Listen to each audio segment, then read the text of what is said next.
To all your true crime lovers, welcome to the first spine-tingling episode of Dark Whispers True Crime Stories. We're diving deep into the shadows of one of the most bizarre and chilling true crime cases in history, the story of the Axemen of New Orleans. But as we all know, one twisted tale is never enough. After the Axemen's haunting story, we'll explore other unsettling mysteries, unsolved crimes that will make your heart race and your skin crawl. So sit back, lock your doors, and prepare yourself for a night of terror. The Axemen of New Orleans. It's 1918 in New Orleans, a city known for its lively music, rich culture, and vibrant nightlife. But behind the lively jazz clubs and bustling streets, something far darker is lurking.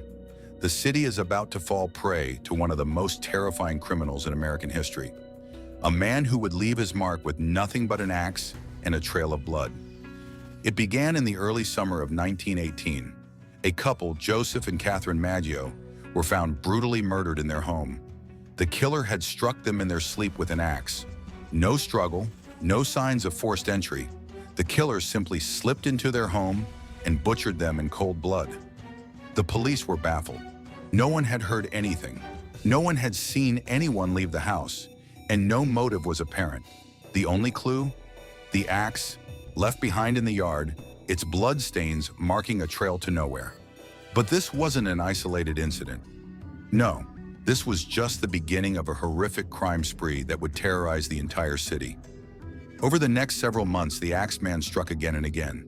Each time, the pattern was the same.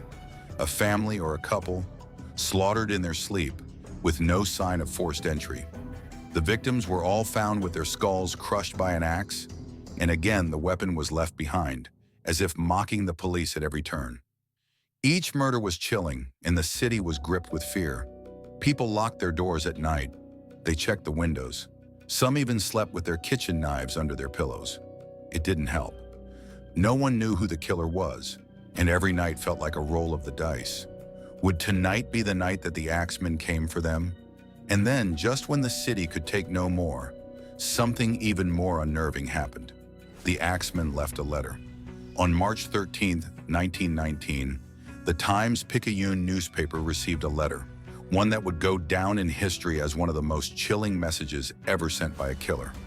The letter was addressed to the editor, and its contents were bizarre, taunting, and downright terrifying.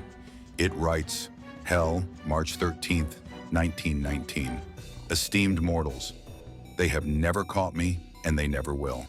They have never seen me, for I am invisible, even as the ether that surrounds your earth. I am not a human being, but a spirit and a demon from the hottest hell. I am the Axeman, and I am here to kill again. I have come to enjoy the terror I have caused, but there is one thing I will say. If you wish to live, play some jazz. I will spare you if you play jazz. I love it. I am the spirit of music, and I will spare any home where jazz is played. But you must play it. If you do not, you will die." Yes, you heard that right. The Axeman, in his twisted manifesto, declared that the only way to escape his murderous rampage was to play jazz music. The city was already shaken to its core by the murders, but now they were faced with a choice. Did they risk the wrath of a brutal killer, or did they play jazz in the hopes that it would save them?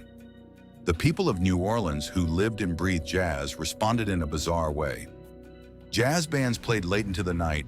Households cranked up their gramophones. The city, gripped by the bizarre nature of this threat, became a cacophony of jazz music. But despite the strange, eerie reassurance that music would keep them safe, the murders did not stop. The killer continued to strike, unabated. And then, just as suddenly as the killings began, the Axeman disappeared. He vanished from the city, and no one ever saw him again. The killings stopped, but the mystery remained. Who was the Axeman? Was it just one man, or were there multiple killers? And why did he leave so abruptly? No one ever found out. To this day, the identity of the Axeman remains one of the greatest mysteries in true crime. Some say he was a serial killer with a love for jazz. Others believe he was someone closer to the victims, hiding in plain sight. The truth, however, is as elusive as the man himself, and that is the first episode of the Axeman Killer of New Orleans. Hit that subscribe button, follow and leave a comment which true crimes you want to hear next.